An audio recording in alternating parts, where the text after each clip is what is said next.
America और चाइनार संपर्क में आसिब सुधार एकाठी होई काम करिवे दुई देश।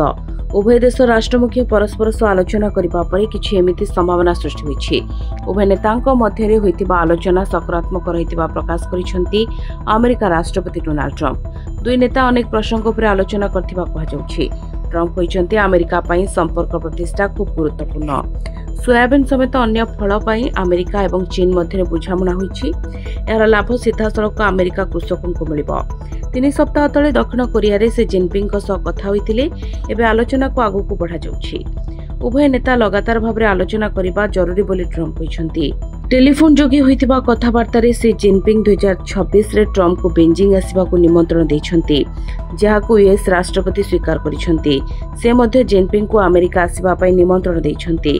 वर्तमान अमेरिका एवं चाइनार संपर्क मजबूत रहिछि, आगुक आहुरि मजबूत हेबो बोली कहिसेंती ट्रम्प। उभय देशर आलोचना से समय होइछि जेतेबेले ताइवान को नहीं उभय देश मध्य विवाद बढ़िथिला।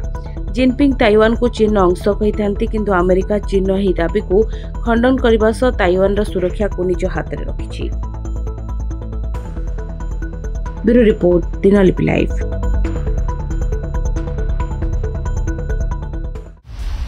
दिनलिपि लाइव को एबे ही लाइक शेयर सब्सक्राइब करंतु।